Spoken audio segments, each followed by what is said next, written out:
Labor of love this was. This was a lot. This was difficult. Wow. I wasn't going to make this video.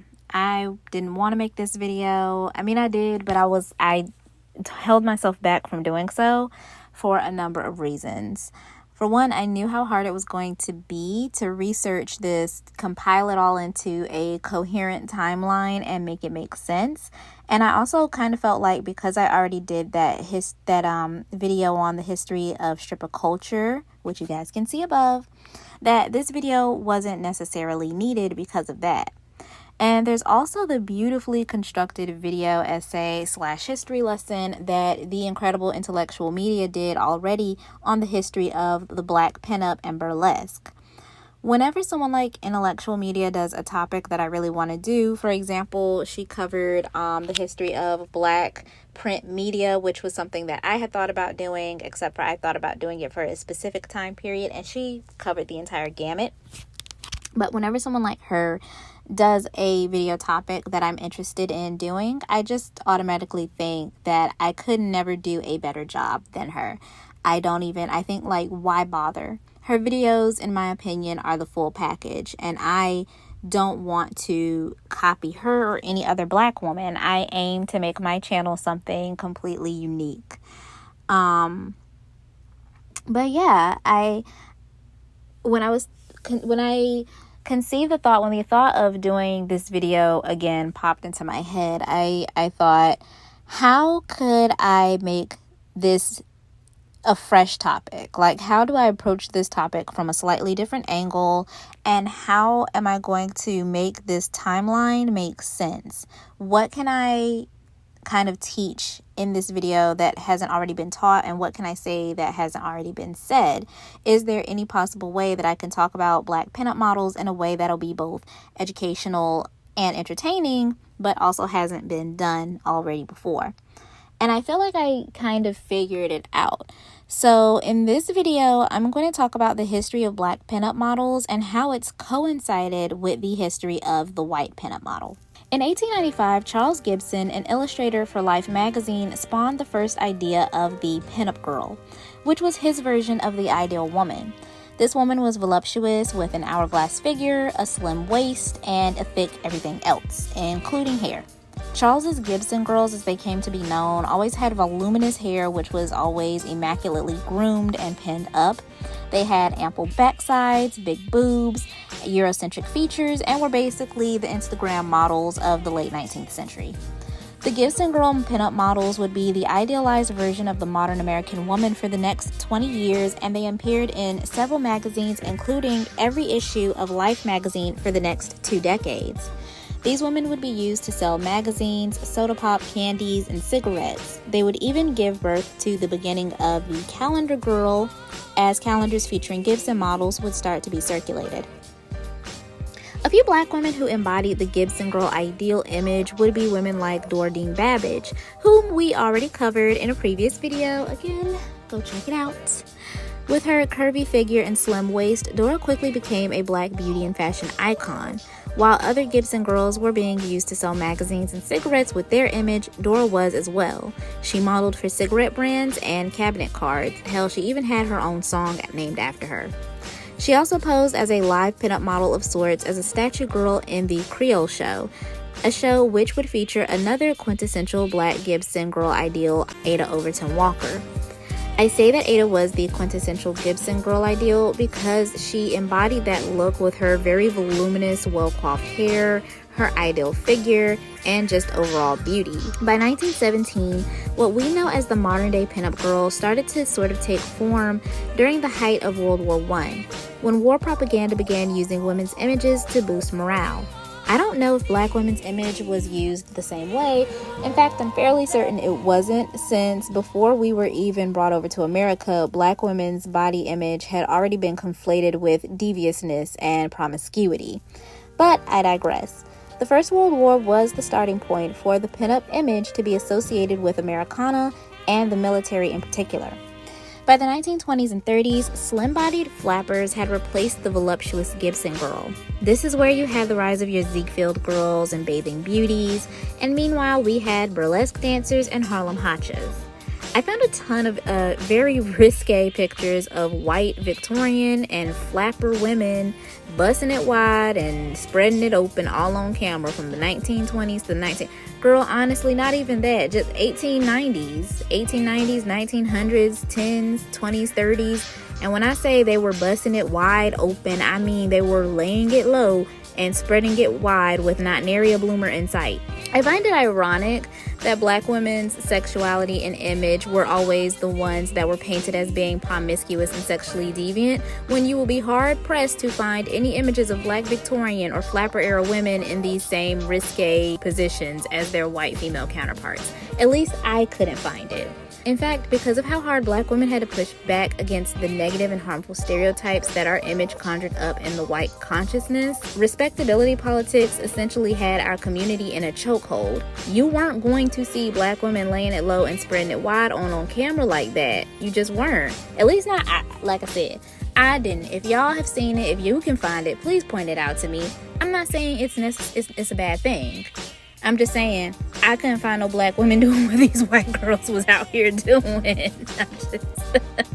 But that's not to say that there weren't nude pinup photos of Black women being done during this time. During the Harlem Renaissance, James Vanderzee posed a number of unidentified Black beauties for these absolutely gorgeous, stunning implied nude photos to depict Harlem and Black women's beauty in a different light. These pictures are a sight to behold. They are mesmerizing. They're tasteful, artfully done, extremely intimate, and they exude femininity and an understated sensuality. I highly recommend looking at them. I could look at that picture of the girl at the fireplace forever. There's just so many things. It's a feast for the eyes, even if it's in black and white. I think that actually makes it more visually interesting. I don't know what James did with these photos, if he circulated them or not, but I can imagine somebody's great granddaddy was probably out here tucking a few of these pictures under his mattress to enjoy later. Maybe a few GIs took these pictures with them when they went to war. I mean, who knows? You also have pictures like these. This was a publicity photo for the all-black review Blackbirds, 1935. And of course, you couldn't forget the fact that Black women were performing on the burlesque circuit at this time as well. Sexy films were being advertised in men's-only showings in white theaters, and in Black theaters, there were Harlem Hotchas. Advertisements for things like the brown-skinned models sound more titillating than they actually were. In actuality, these were all Black reviews featuring the full gamut of entertainers, from musicians, comedians, and yes, you guessed it, beautiful, scantily clad Black women. Amongst these features were Blanche Thompson, aka the Perfect Colored Venus, and Alto Attis, otherwise known as Harlem's Mae West. With the rise of Black magazines in the 1940s and 50s, you had an abundance of Black female pinup models being enthusiastically covered by the Black press.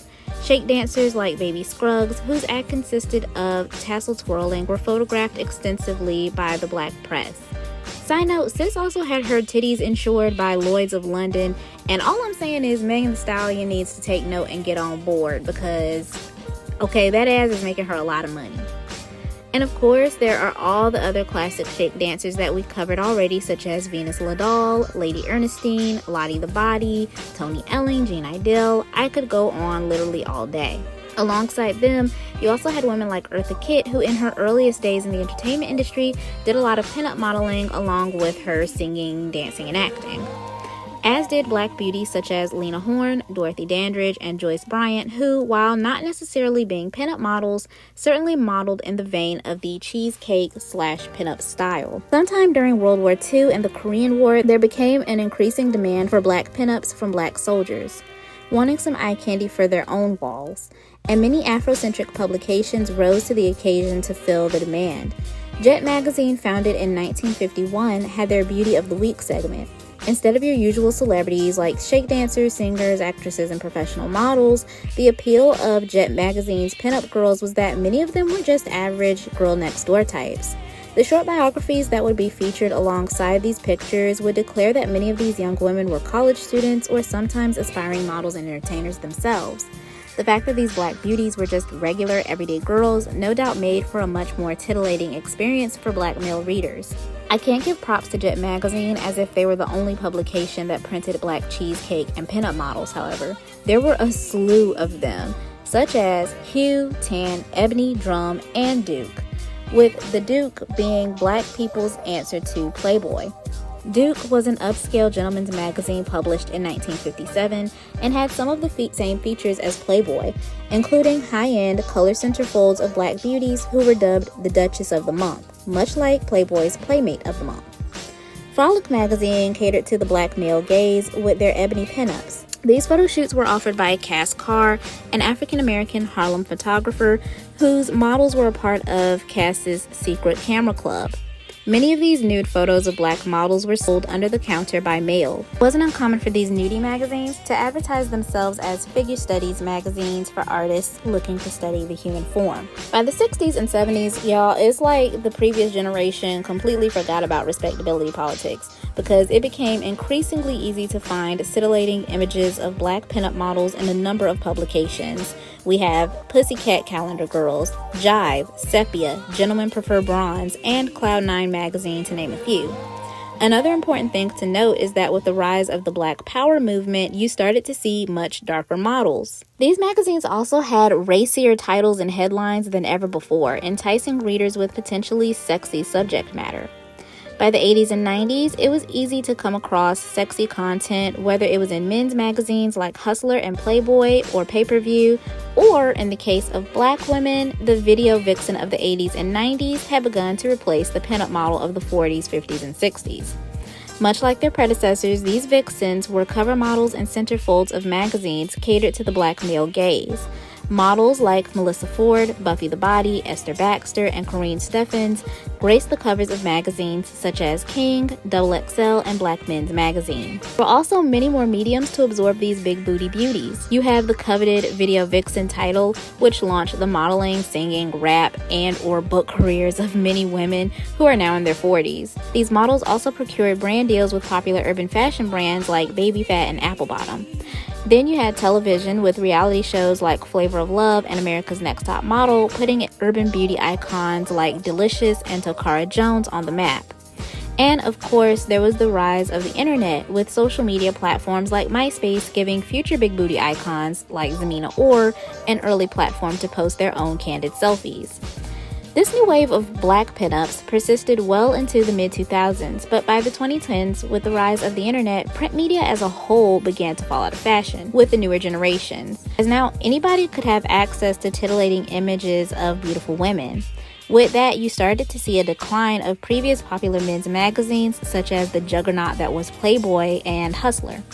I personally started to notice less black men magazines on the show like XXL and King. Fairly recently, there's been a revival in the interest of the pinup aesthetic, especially amongst the newer generations, and you do see some pinup magazines and social media platforms dedicated to depicting modern-day pinup models, but you're still hard-pressed to find a wide variety of pinup models of different races, particularly black women, which has led to black women having to carve out our own space as usual for ourselves, with Black Pinup Magazine featuring modern-day pinups such as Angelique Noir, Miss Black Divine, and Tammy Savoy, and even a few amateurs amidst its glossy cover pages. There's also the books Chocolate Cheesecake and Chocolate Cheesecake 2 by Ernest L. Cox, which are two full-color coffee table books featuring modern-day black pinup models. You also have all-black neo-burlesque troupes such as Fat Bottom Cabaret and Shades of Burlesque. And then, of course, you have people like Intellectual Media, Peep Show Menagerie, and BB Bardot, who have dedicated either their blogs or their YouTube channels to compiling and preserving this sort of history of black burlesque and the black pinup model. My hope is that with this video, I was able to sort of fill in the gaps of the black pinup model history a little bit more for anyone who's interested in how black women in the pinup world managed to sort of evolve with this industry. I see more black women now than ever taking an interest in black history and where black women fit into that equation, and that makes me extremely hopeful for the future that there will be more information on this type of hidden history for future generations to come across. Anyway, I hope you guys enjoyed this video. I hope it made some sense and it wasn't too confusing. And until next time, bye you guys.